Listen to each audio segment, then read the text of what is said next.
Eu fui preso no dia 21 de novembro de 69, à noite desse dia, e a casa em que morávamos foi cercada por cerca de 20 policiais. Houve um intenso tiroteio, lançamento de bombas, e mais ou menos às 9 horas da noite fomos levados para o Departamento de Ordem Política e Social. Éramos 3. Eu, meu marido e um outro companheiro que morava comigo. O nome do seu marido e do companheiro? Antônio Roberto Espinosa e Chael Charles Chaia.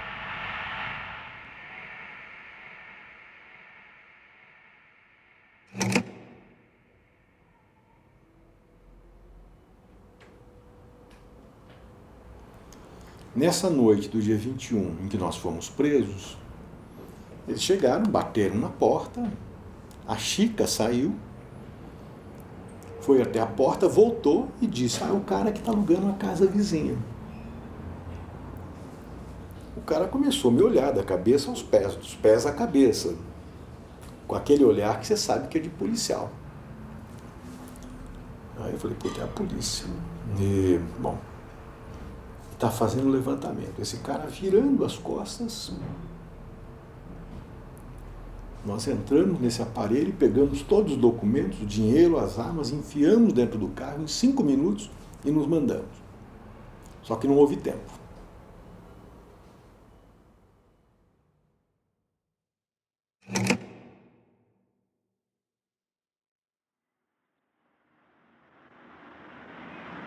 Havia um policial que era proprietário. Não era um policial da polícia, mas era um policial no sentido de ser um policialesco, um colaborador. Era proprietário da casa em que morávamos. Então ele fez uma denúncia à Polícia Central. E fizeram um levantamento cuidadoso da casa uns 15 dias antes de nossa prisão. E o próprio investigador se apresentou como um vizinho que queria morar ao lado, me apresentou mulheres, filhos. Eles têm melhorado os métodos.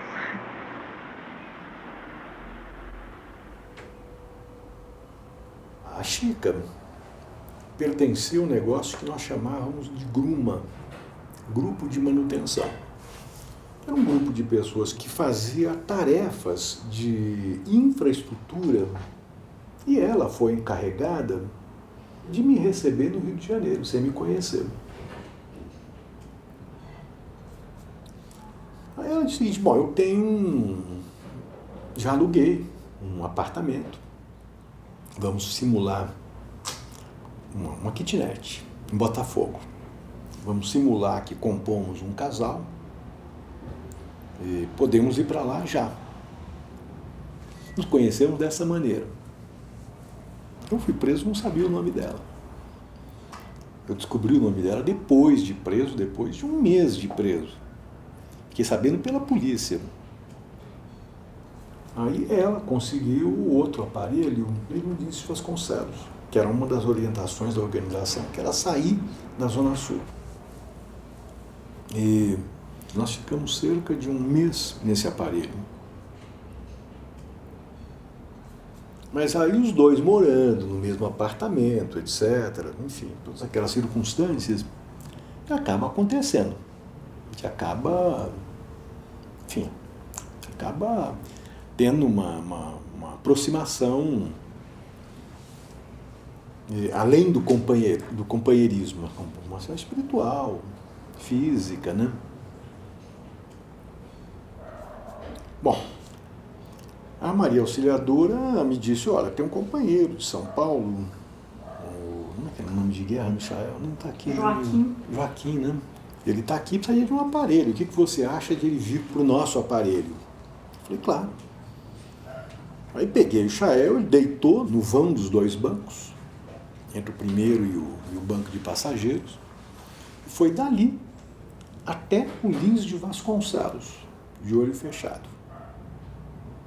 Só dentro da garagem é que tirou a venda e entrou pela porta interna. Não tinha a menor noção de onde estava.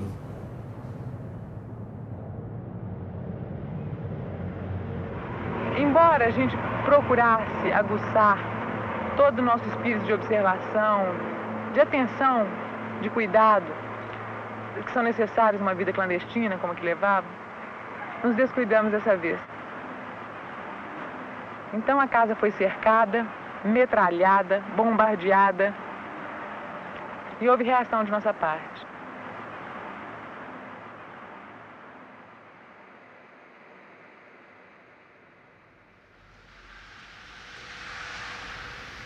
Eu achei que estava no portão. Ela foi presa na hora e eu saí em luta corporal com os policiais. Também tinha saído desarmado, estava sem camisa. Aí a Maria Auxiliadora algemada e eu brigando com os caras no meio da rua. Aí o Chael, que eles não sabiam, aparece na janela do primeiro andar, atirando.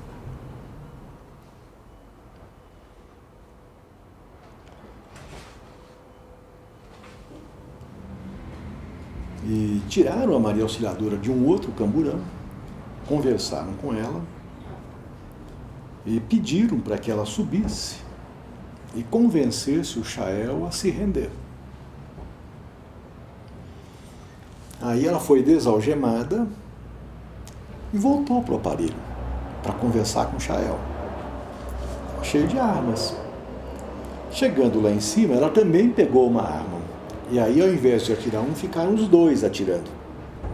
E eu já estava no camburão. De dentro do camburão,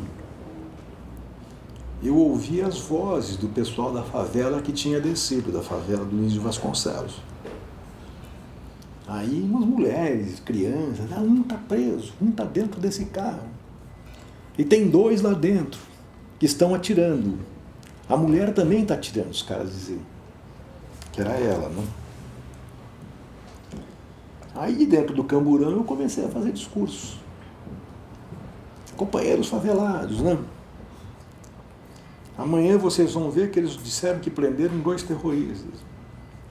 Nós estávamos aqui lutando por vocês, lutando pela igualdade. Aí eles falavam, eu ouvia, né? Do lado de fora, o cara tá falando.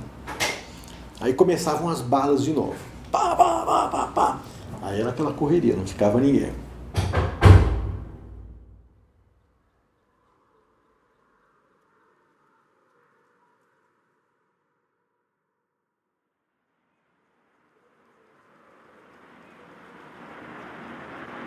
Havia uma pistola 45, uma Winchester, revólver calibre 38, 32, bombas de fabricação caseira. Todo esse material que se utiliza na guerrilha urbana, em ações de propaganda armada, de tomada de fábricas, de defesa de comício para esclarecimento político nas fábricas, de expropriação, quer dizer, retirada do dinheiro que pertence ao povo e que está nas mãos da burguesia.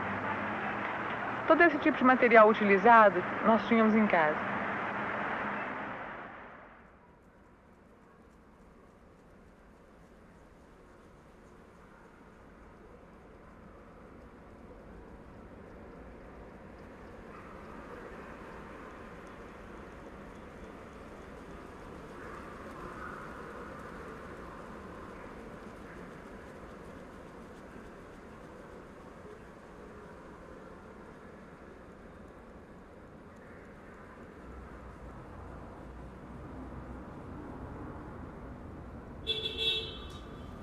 Acho que tudo isso, desde que a polícia chegou, deve ter levado 15, 20 minutos.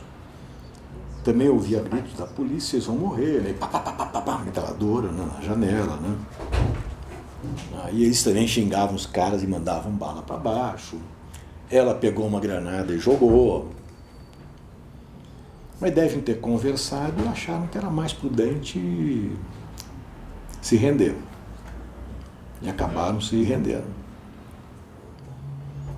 Aí fomos levados lá para o Palácio da Polícia, lá o antigo Polícia Criminal do Rio. Que tinha uma fila, né, de gente, um corredor polonês, quando nós chegamos. Quando eu cheguei, chegamos juntos. Mas lá nós somos separados. Eu fui levado para uma sala de tortura, ela e o Chael foram levados para outro lugar.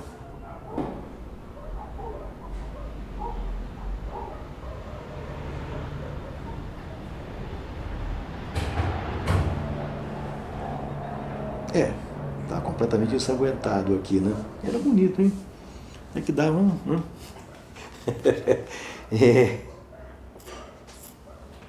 Pois é, mas aqui já tinha sido torturado muito, né? Essa foto eu não conhecia.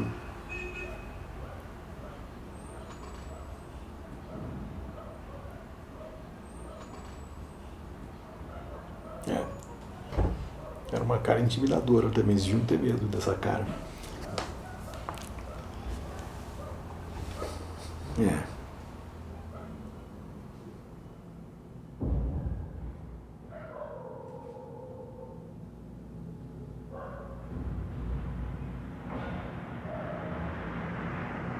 Eu fui colocada nua numa sala, cerca de 15 homens da polícia. Fui espancada, recebi bufetadas, mas cerca de 20 bufetadas, me deformaram todo o rosto. Eles falaram mesmo que queriam me mudar o rosto.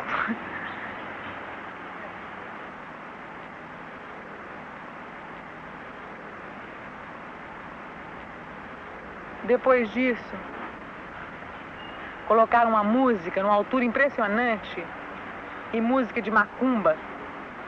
E à medida que tocavam a música, espancavam meus companheiros e a mim. E estavam completamente excitados e alegres, satisfeitos, como se fosse uma festa. Eles falaram que iam me matar em nome do esquadrão e que ninguém ia descobrir, que ia ser numa estrada deserta. E tentavam me enforcar, assim, golpes de pescoço. E punham uma pistola no meu ouvido. Esse tipo de coisa.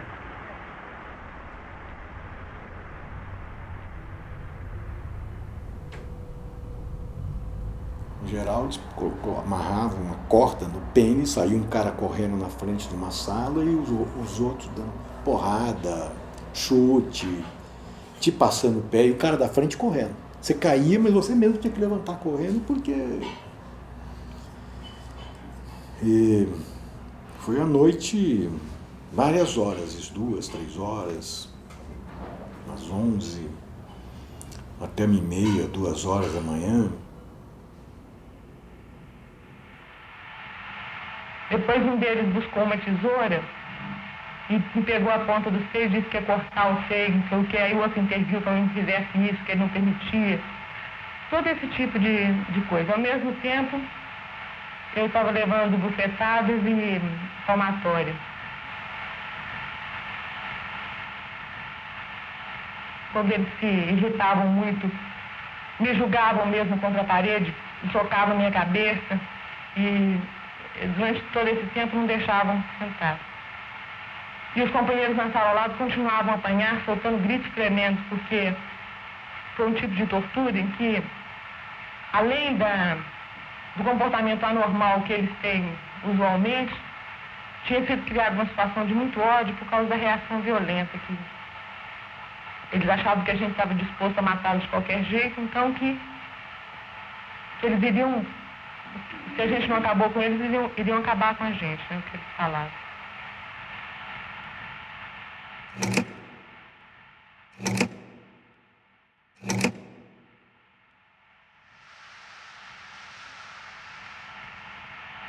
Quando foi mais ou menos 4 horas da manhã, eles tiraram os 2 rapazes da outra sala e passaram com eles na minha frente para me ver como eles estavam. Estavam completamente ensanguentados.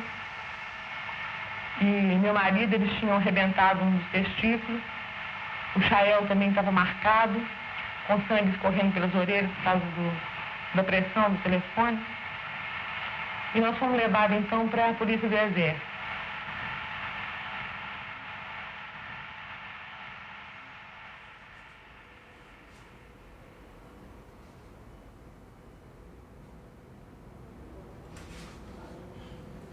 Nessa hora eles decidiram nos transportar para o Realengo, para a PE da Vila Militar. Aí nós fomos os três no mesmo carro, eu com a mesma calça ensanguentada, totalmente ensanguentada até o pé. E depois, na PE da Vila Militar, essa calça ficou guardada.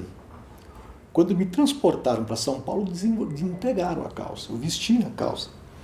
Só que ela parava em pé. Você podia deixar assim, ela ficava, por causa do sangue, que estava emplastrado. Que era a calça que estava aqui, debaixo dessa... Não estava nu aqui, estava só sem camisa. Na PE que eu acabei ficando nu os 29 dias que eu fiquei lá, 28, 29.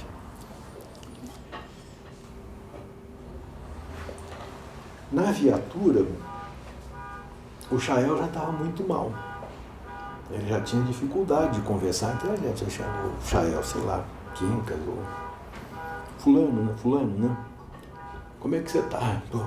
Tô bem. Você falou alguma coisa? Não. Você falou? Também não. Você falou, Chica? Não, ninguém falou nada. Então vamos continuar dessa maneira. Mas aí a Chica mesmo comentou, pô, ele não tá bem. Ele tá muito depauperado. Que era consequência não apenas da tortura, do traumatismo, da prisão, mas do regime. Quilos que ele tinha perdido.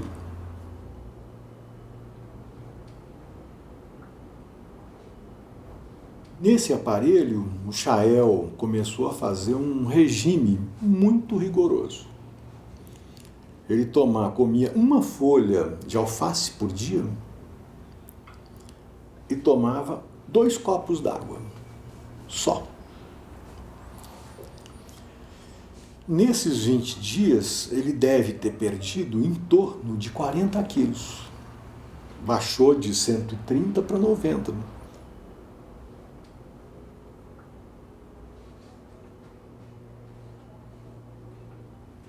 Nem parece a mesma pessoa, né?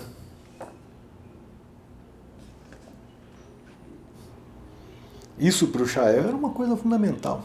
Mudar disso para isso em 20 dias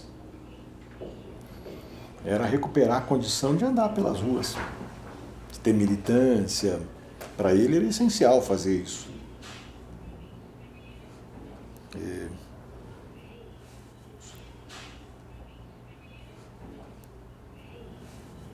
Era um militante bem preparado, era um militante precioso. Estava fazendo acho que o 5º ano de medicina. Um cara bonito, simpático, não conseguia tirar aquele sorriso do rosto, quer dizer, impossível, quer dizer, fazia parte da estrutura física dele, não era nem da personalidade. Então era um cara facilmente reconhecido. Estava em cartazes, naqueles cartazes de procurados.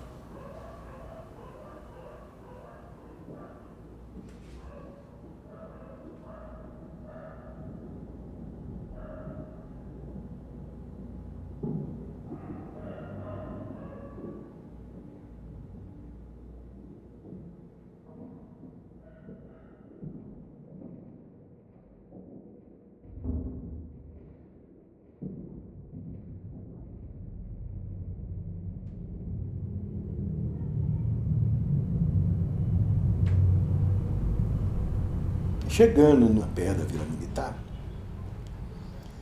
eles nos levaram os 3 para uma sessão de torturas coletiva. Os 3 pelados, os 3 algemados.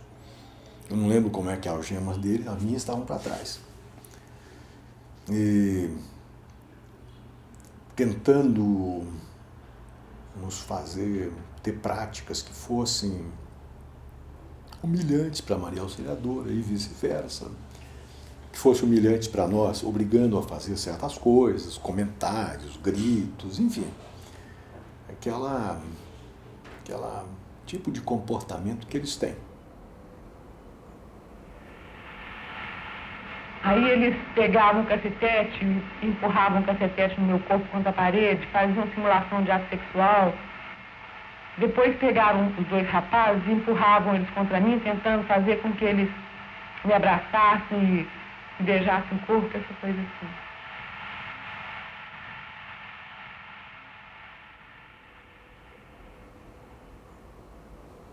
O Chael, na tortura, se recusa a se ajoelhar na direção da vagina da Maria Auxiliadora. Eu também tinha me recusado, mas eu estava à direita, o Chael no meio e ela na esquerda, em pé.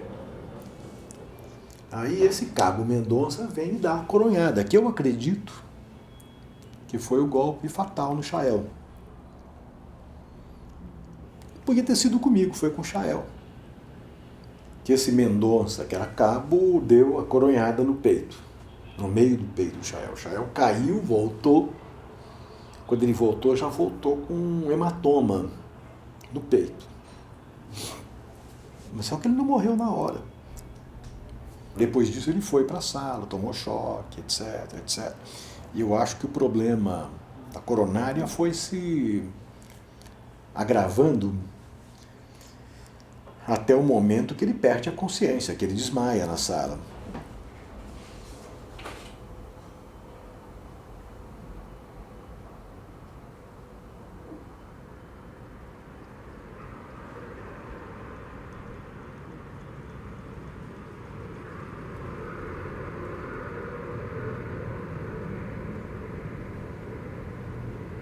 Isso durou um tempo, não sei quanto, 1 hora, 2. Aí a Maria Auxiliadora deve ter sido levada para um terceiro lugar, que eu não sei qual é, e ficou o Chael numa sala e eu fiquei na outra. A mim eu vi como é que era a tortura, eles jogavam água no chão, davam choques, pontapés, mas ali já não queriam tanto sujar as mãos, porque eu pelo menos estava ensanguentado da cabeça aos pés. E era mais higiênico para eles dar choque no meio da água no chão. Eu fiquei sofrendo isso, o Chael também, ouvi os gritos dele.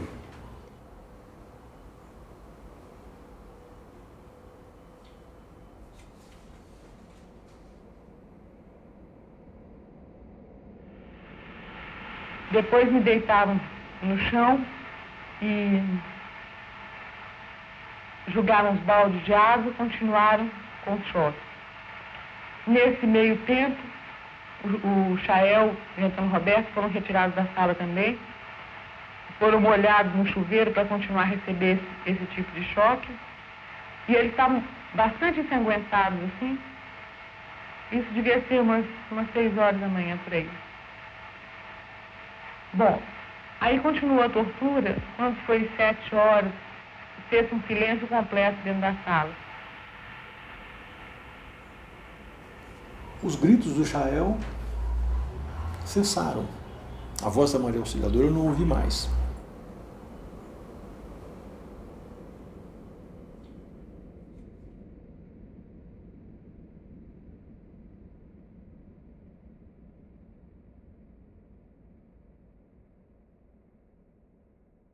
Deu entrada no serviço médico legal do Hospital Central do Exército para fins de necrópsia o corpo de Chael Charles Schreier, filho de Iri Schreier e de Emília Schreier, natural do estado de São Paulo.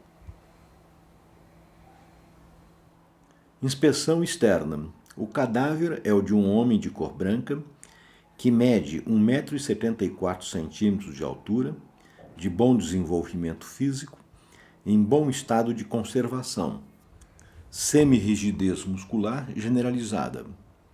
No pavilhão auricular esquerdo encontra-se mancha azulada que, incidida, deixa ver infiltração hemorrágica subjacente. Dentes regularmente conservados. As pálpebras estão cerradas e apresentam manchas róseo-azuladas que, incididas, deixam observar infiltração hemorrágica. Barba e bigode por fazer. Íris castanho esverdeadas. Pupilas dilatadas. Encontra-se na região mentoneira feridas com 5 pontos de sutura de fio de seda. No exame do tórax e do abdômen, encontram-se manchas rosadas e escoriações parda escuras, que lembram a forma de um três irregular. As manchas citadas, incididas, revelam infiltração hemorrágica. A inspeção interna. Cavidade tóraco-abdominal. Da abertura da cavidade peritoneal, observa-se que a mesma contém sangue livre em boa quantidade.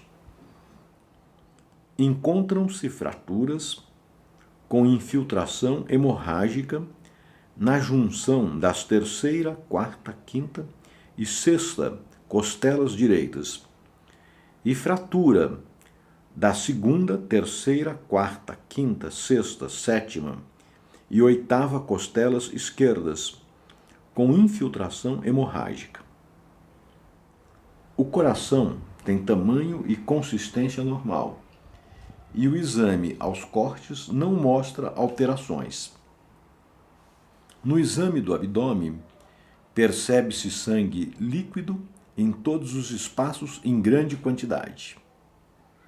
Justificada a causa da morte, é encerrada a necrópsia e concluída por contusão abdominal, com roturas do mesocólon transverso e mesentério com infiltração hemorrágica.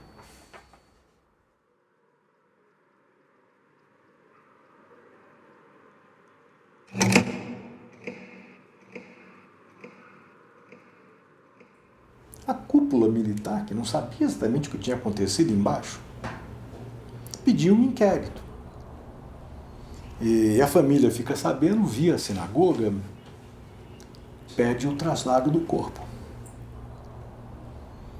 Como diziam que podia ter havido suicídio, ou que o Shael poderia ter concorrido para isso, até para garantir que ele fosse enterrado na ala comum e não na ala dos suicidas, a família deixou preparado uma sala e um teatro montado. Quando chegaram, o rabino perguntou: "Vocês são judeus?" Os dois policiais. Não. Então só o caixão entra, que é uma cerimônia privativa.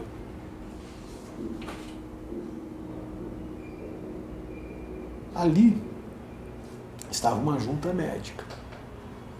E junto com a junta médica, dois repórteres da Veja, o Raimundo Pereira e o Bernardo Kucinski, que presenciaram aí o caixão e um como é que chama? Um serralheiro, que serrou o caixão, abriram, a junta médica examinou, fez um outro laudo. O Renato, o Raimundo e o Bernardo tomaram as anotações, fizeram a reportagem, aí fecharam o caixão, soldaram de novo. A exigência judaica estava satisfeita. Ele podia ser enterrado no túmulo da família, que é para onde ele foi levado.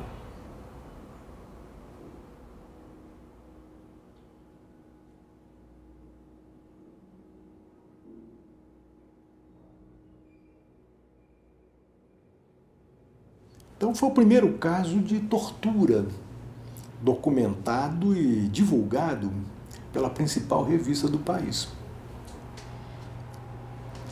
Isso criou uma situação que me preservou. Eu acho que preservou também a Maria Auxiliadora. Mas preservou principalmente a mim, porque aí já sabiam quem era o Espinosa, comandante nacional, não sei o que lá, o mesmo dos cartazes. Só que o cara que foi preso com ele tinha sido, enfim, o morto das torturas, amplamente conhecidas pela classe média brasileira inteira. Aí matar o outro também fica complicado.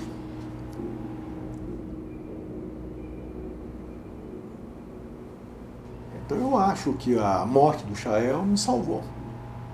Não é só a morte do Shael, a notícia sobre a morte do Shael. O efeito colateral foi a minha preservação. Quer dizer, a sombra que a morte do Shael projetava me deu abrigo.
Não, mas era uma equipe, tem um sargento Andrade, sargento Rossoni, cabo Mendonça, o tenente Ailton Guimarães, coronel João Luiz, capitão, acho que era capitão na época. E eles são os nomes principais dessa equipe de tortura. O Lauria? O Lauria, Celso Lauria. E tudo isso no meu depoimento na auditoria eu citei. Foi uma briga danada com os juízes e tal, que eles não queriam anotar, eu também não assino, ameaçavam torturar dentro da auditoria. Interrompiam a audiência, aí a Operação Bandeirantes levava para baixo, intimidavam, não chegaram a torturar não, mas aí você voltava para falar com o juiz de novo. Ele dizia, mas assim, eu falei, senhor, eu estou querendo descrever como morreu o Chael. Quem são os assassinos do Chael? Aliás, eu exijo que seja escrito assassinos. Se não tiver escrito assassino, eu não assino.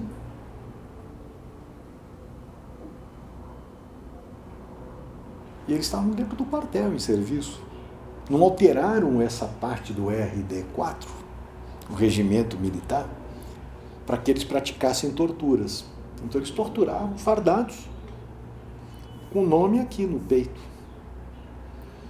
E já era depois ficou diferente, né? Na Operação Bandeirantes, mudaram isso, todo mundo tem nome de guerra. No DOI-CODE, todo mundo tem nome de guerra. Os delegados se intitulavam major, capitão, tenente. Já os tenentes, capitães, majores se intitulavam delegados, enfim, para confundir. Mas nesse momento, no Rio de Janeiro, aqui em São Paulo já estavam com nome de guerra. Mas no Rio ainda não, na PE ainda não, eles vinham com o nome deles aqui no...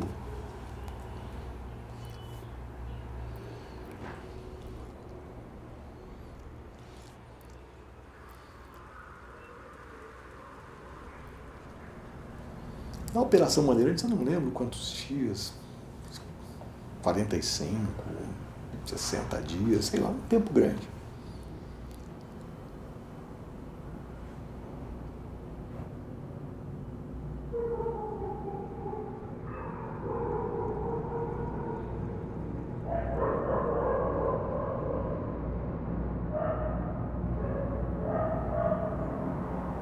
Bom, já foi preso há um ano e pouco, em 70 já. Fui transportado para o Rio. E aconteceu uma audiência na segunda auditoria da Marinha. Aí que eu voltei a encontrar a Chica.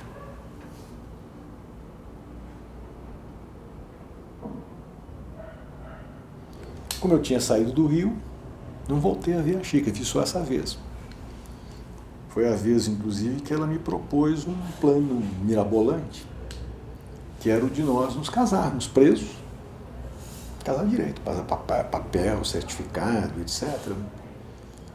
Ela disse que tinha conversado com o advogado dela, e se a gente casasse, ela pediria transferência para São Paulo, ficaria presa no Tiradentes.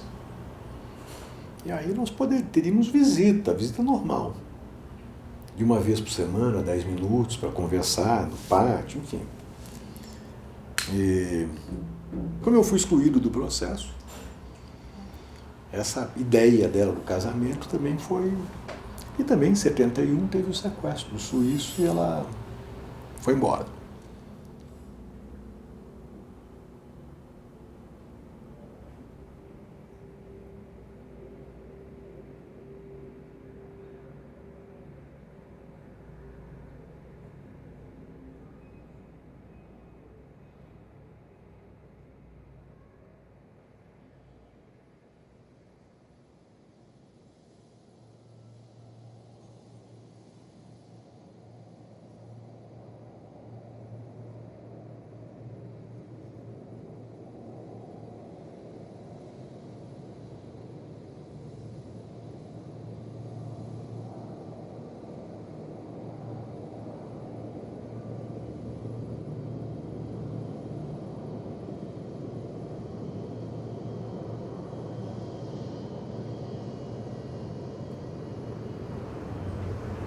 São uma série de fotos tiradas pela polícia.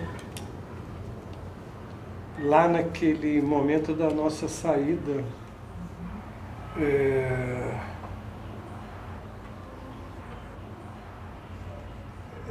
isso devia ser por volta de meia-noite. Foi a primeira vez na vida que eu andei de avião. Nunca tinha andado.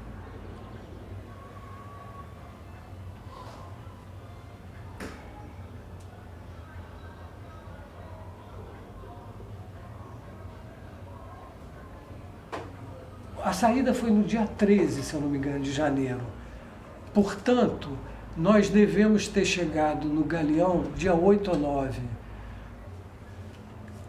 Chegou gente de São Paulo, gente, se eu não me engano, de Goiás, alguém do Nordeste, gente de Minas. A Dora chegou de Minas.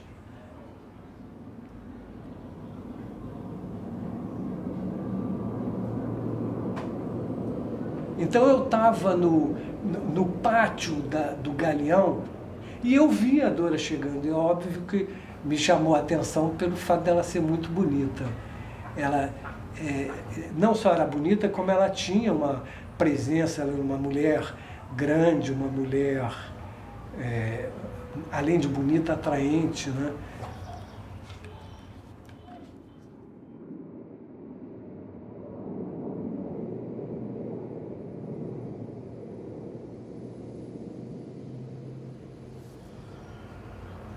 Tem falha na fotografia, né? Pô, mas os caras não tiveram o menor cuidado, né?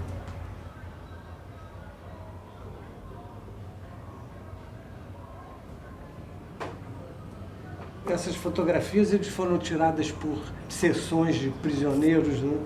Que eram 70.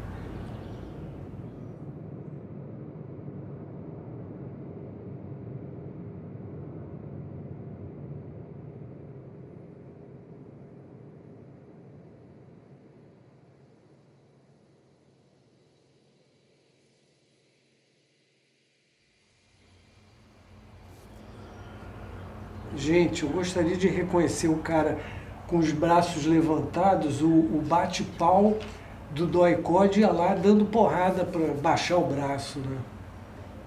E você baixava até porque ele batia nos rins, você, por reação instintiva, baixava o braço mesmo.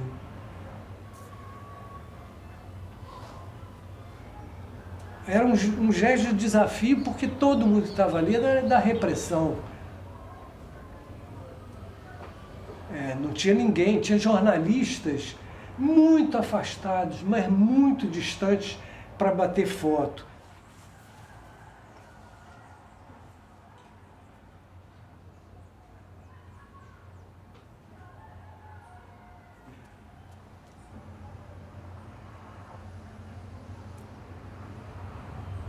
Só que foi um sequestro muito demorado, ele foi feito em dezembro, e demorou 42 dias até a sua finalização, porque a repressão já sabia que as organizações estavam muito combalidas, eles tinham ideia do prejuízo que eles tinham causado a gente. Na realidade, o início do fim, não só de ALN, como de VPR, MR8, se dá no momento do sequestro do embaixador americano, que o Marighella foi contra. Ele sabia que nós não tínhamos estrutura para aguentar a repressão que viria.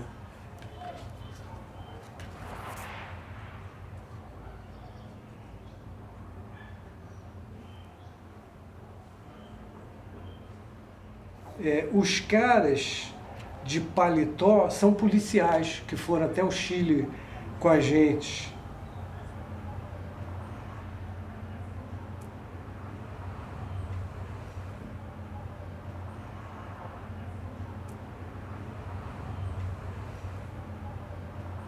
O Aldo foi preso em início de janeiro de 71, porque eles achavam que o Aldo poderia ter informação que levasse o aparelho onde tivesse o embaixador.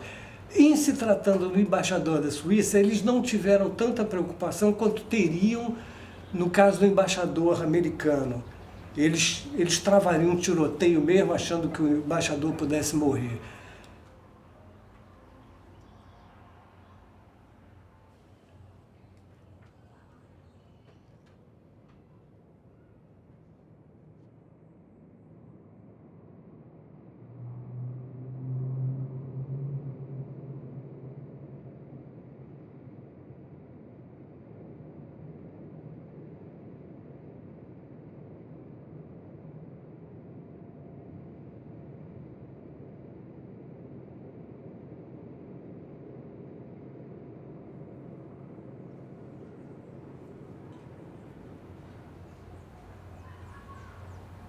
Eu estava na euforia de sair da prisão, sabendo que a minha vida estava sendo salva, quando eu soube da morte dele.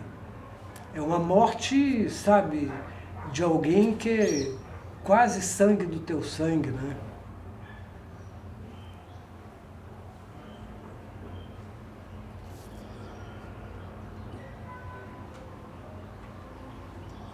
Uma tática que a repressão fez foi negar alguns presos, dizendo que eram presos com crime de sangue, presos que respondiam a um processo de ação que tinha havido morte. Nisso, o Ottone Guimarães foi recusado e eles esperaram para ver a reação do pessoal que estava com o embaixador, no caso era só a VPR. Houve uma reunião no aparelho onde estava o embaixador, em que vários companheiros propuseram matar o embaixador, porque a proposta era 70 pelo embaixador, e como eles estavam regateando, e foi o Lamarca que falou, não, nós vamos procurar salvar, tirar da cadeia o maior número possível e vamos aceitar, e mais ou menos fez valer a sua liderança em cima do resto do pessoal.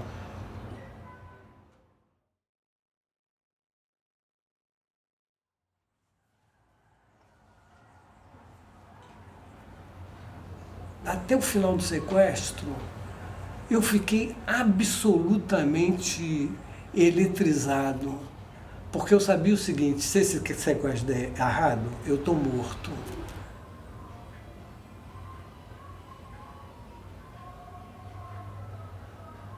Talvez eu devesse considerar esse voo aqui a minha segunda data de nascimento, porque realmente eu não teria sobrevivido. Ou teria, sei lá, né?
Poucas mulheres saíram no sequestro. Interessante, eram poucos negros e poucas mulheres. Quantos negros no meu sequestro? Acho que 2, o Edmur e o Negão Wilson, não me lembro de outro negro. E mulheres eram o quê? Dora, Verinha, 11, tanto assim, de 70, Dora, Verinha, Nazaré, a mulher do Bruno Piola, Geni Piola,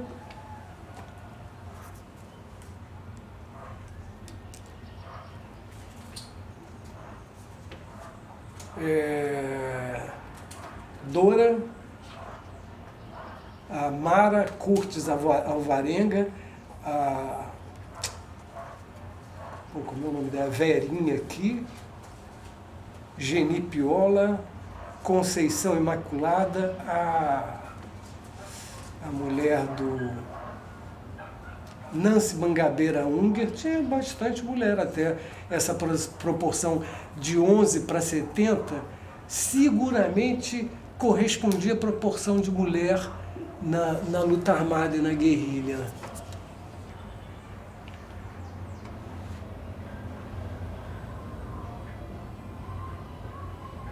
Botaram Reinaldo, eu ao lado do Reinaldinho.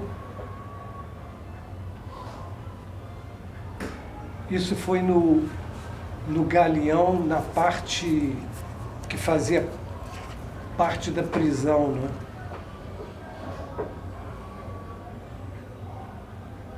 Nós ficamos algemados 4 dias, de 2 em 2. Provavelmente nessa foto, talvez as mulheres não estejam, mas os homens estão. Eu estou ao lado do Marujo, nós ficamos algemados 4 dias, o Marujo foi ao banheiro. E você ficava algemado enquanto o cara defecava do teu lado. É terrível isso.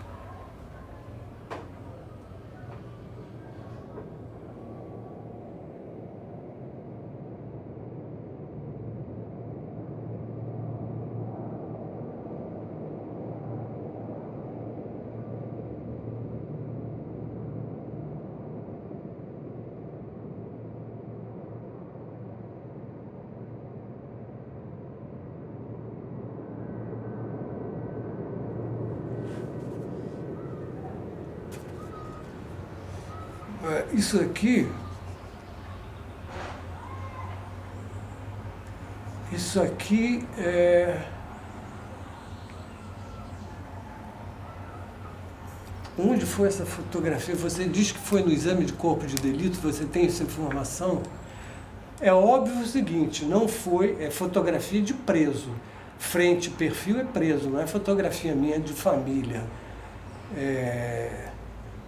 O que eu só acho estranho é ter um cordão aqui no meu pescoço. Obviamente que não é de ouro nem de prata. Pode ser que tenha sido no Senimar, quando a gente está para sair. Foi feito um exame na Ilha das Flores, onde a gente fotografado e filmado andando em dupla, em trinca. E também depois nu. Vai me dizer que você me viu nu, Anitta? Pô, eu vou processar. Não sei se você ou o Senimar, porque isso aqui é um abuso. Pô, me mostra tal. Que absurdo, cara. Essa fotografia aqui foi no Senimar, seguramente, quando a gente foi levado lá para ser intimidado e aceitar não sair.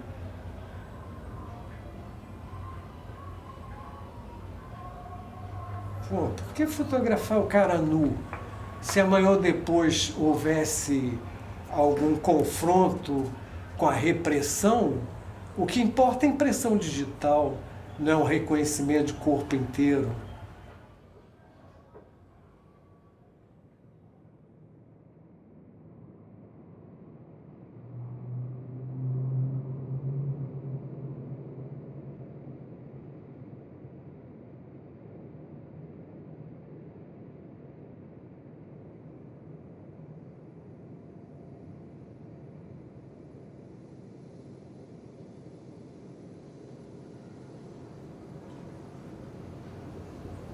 A Dora teve uma condição de cadeia muito dura para uma mulher, ela ficou nua.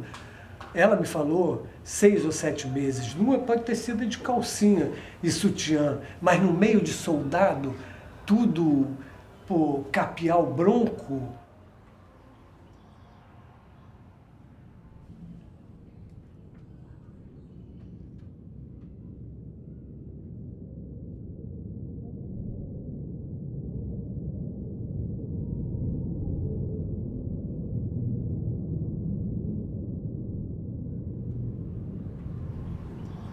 E depois nós viajamos, cada dois algemados com um policial. Eu fui algemado com Edmur Péricles, e o Edmur Péricles o tempo inteiro desacatando o policial. O policial perguntou no início do voo, pô, será que vai dar para a gente saltar em Santiago e conhecer a cidade? O Edmur falou, eu espero que vocês possam saltar para eu poder matar alguns de vocês lá, porque pode ter certeza que eu vou voltar ao Brasil e terei como missão específica procurar um por um de vocês para matar.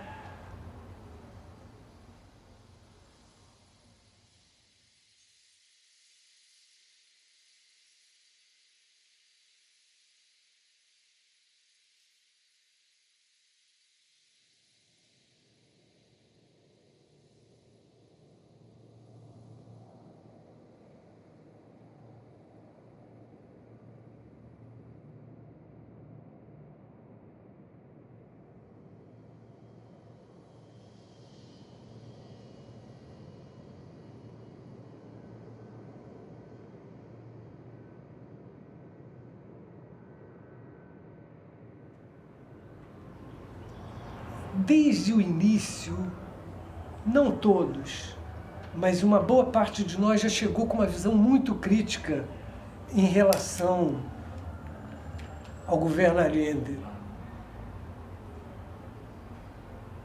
A um ponto tal que o Allende convidou os 70 para um almoço ou jantar em Vinha del Mar e foram pouquíssimos. Os que foram, em geral, era o pessoal não combatente. Nós achávamos que aquele era um governo pacifista. O Allende, a Unidade Popular, diziam que eles faziam a via pacífica para o socialismo, que eles chegariam ao socialismo através de eleições. E a gente achava que jamais, porque chegaria um momento que a direita, o imperialismo americano, ia reagir. Antes do Allende assumir, já começaram os atentados terroristas de direita.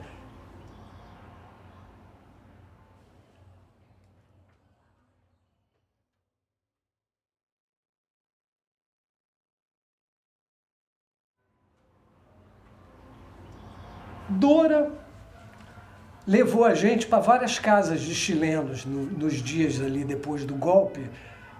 Alguns que ficavam absolutamente apavorados quando a gente entrava, porque a junta, um dos primeiros comunicados foi: você, chileno, que conhece algum estrangeiro, denuncie, porque são terroristas internacionais que vieram aqui para desestabilizar a democracia chilena, não sei o quê. Teve uma casa que a gente entrou que o cara ficou apavorado, apavorado e irritado, e falou com a Dora: olha, por favor, vocês tomem um chá e saiam imediatamente. A Dora, porra, mas tá quase na hora de toque de recolher, sai, a gente tomou um chá, saiu, era perto de 5 horas, você pego na rua, era fuzilado.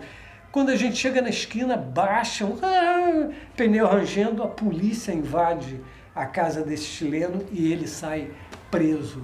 Quer dizer, ele acabou ajudando a gente quando mandou a gente embora. Nós dormimos nos lugares mais incríveis. Dormimos 2 dias numa caixa d'água.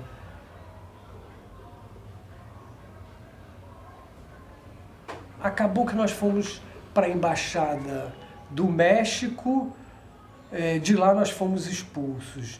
Nas reuniões eu falava: temos que ir embora. Nós não tínhamos documento, não tínhamos como sair do país. Nós tivemos só troço falso. Para o México, do México para a Bélgica, na França não tínhamos mais. E o tempo inteiro na Alemanha não tinha documentação. Nós tínhamos um papel onde estava escrito Heimatlos, apátrida. E com um aviso: se essa pessoa for pega fora de Berlim Ocidental, deve ser levada para um distrito policial à espera da resolução das autoridades do que vão fazer com ele. Quer dizer, nós estávamos proibidos de sair de Berlim Ocidental. Esse vai ser um problema Anitta, de eu falar da morte da Dora.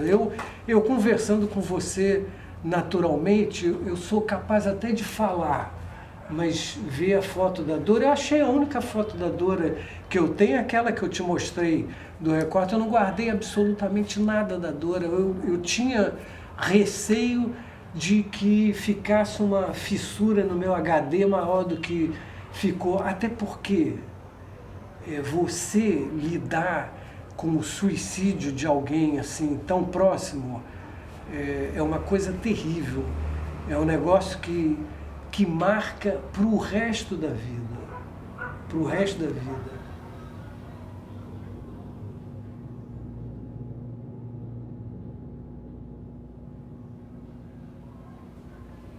Dora estava concluindo medicina, ela se enturmou, a Dora, aliás, a melhor aluna desse curso de Borro era a Dora. A Dora saiu falando alemão perfeito. Um belo dia, a Dora pirou, ela sucumbiu. Ela não ficou deprimida, ela teve um surto. E nesse surto, ela, por exemplo, quebrou a casa de um brasileiro. Tem algumas coisas lá do momento que ajudaram, tem outras históricas, a prisão, a formação rígida, o relacionamento comigo, e teve uma ou duas coisinhas lá que ajudaram, que eu não vou revelar. Não tem nada a ver comigo, tem a ver só com Dora. Seria traição da minha parte. A Dora ficou internada alguns meses, não sei se 3 meses. Imediatamente eu vi que davam haloperidol para ela, porque ela ficou sem os movimentos motores naturais, de como a gente anda, a gente balança braço. Como eu tinha experiência de farmácia, eu saquei isso. Até que um dia ela teve permissão para sair um dia comigo por semana. Primeiro dia a gente foi a um cinema. Ela não aguentou 5 minutos no cinema, mas a gente se encontrava, saía. Eu, com muita culpa na parada, procurava tratar a Dora assim, como se fosse um bibelô, sabe? O maior cuidado, mas eu sabendo que alguma grande merda já tinha sido formada. Até que a Dora teve a liberação da clínica, ela iria para casa, faria uma terapia de grupo e podia voltar à universidade. Ela fazia terapia de manhã e ia para a universidade. Ela voltou. E 2 ou 3 dias ela me falou que estava tendo muito pesadelo na véspera da morte dela, eu acho que foi véspera. Ela falou que os pesadelos eram terríveis, eram sempre de perseguição policial, a gente estava sempre metido em tiroteio no qual eu acabava morto. A psicanálise vai analisar isso como um desejo recôndito dela, né? E eu, achando que dominava, falava, Dora, olha só, nós vamos sair daqui. Eu já juntei vários passaportes, agora é uma questão de eu conseguir fazer os carimbos, fazer contato. Nós vamos para a África, esse frio aqui é que faz mal a gente. Nós vamos para a África, lá é quente, Moçambique, os países já tinham se libertado, acho que 75 por aí, isso era 76. Vamos para Moçambique, para Angola, qualquer lugar onde tenha sol. E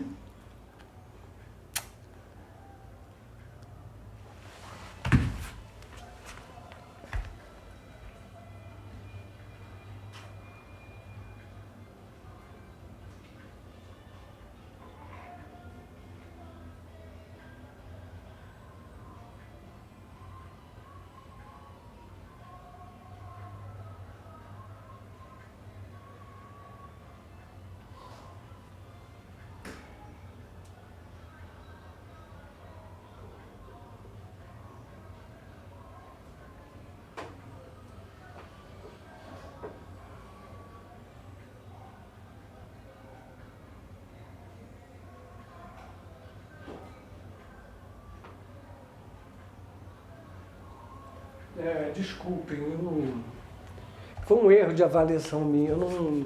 Eu tinha que ter pedido socorro a alguém. Eu não ia conseguir demover ninguém de uma decisão tão séria. A Dora me falou nessa conversa, eu não sei se o que eu tive foi um surto psicótico ou um processo psicótico. Eu falei, qual é a diferença? Ela falou, se for um surto, qualquer pessoa pode ter um surto devido a um estresse extremo. Qualquer um, e sai do surto. Se for um processo, eu vou ficar entrando e saindo de clínica a vida inteira e eu não quero isso para mim. Não é a vida que eu quero. Eu devia imediatamente, sei lá, ligar para o pastor Drécio, pedir socorro, até porque o pastor Drécio foi o cara que mais prestou solidariedade a gente em todo o período de exílio nosso, contando Chile, México, França. Eu devia ter pedido socorro, ter falado, isso foi na véspera da Dora se matar. Eu te contei, no dia seguinte ela fez barulho para eu acordar, para a gente tomar o café junto. Eu só tinha que ir para a universidade mais tarde. Eu, de novo, achei que essa minha conversa de 50 centavos ia conseguir alguma coisa na cabeça da Dora. Perguntei se... Eu só perguntei isso depois. Ela tomamos o café junto, ela saiu, era um segundo andar, depois ela me chama, eu cheguei na janela, eu falei, o que é? Você quer que eu vá com você até a clínica? Ela falou, não, só me chamei para te dar adeus. Eu falei, tá, então tá, adeus. Ela foi para terapia de grupo, depois eles no final iam almoçar no restaurante, dali iria para a universidade. Na porta, ela saiu do restaurante, da porta da universidade, ela falou, esqueci um troço no restaurante, saiu dali, foi para a estação de metrô e se jogou no primeiro trem. No primeiro trem, porque uma testemunha que estava lá disse que viu isso, ela desceu a estação, o trem chegou, ela se jogou.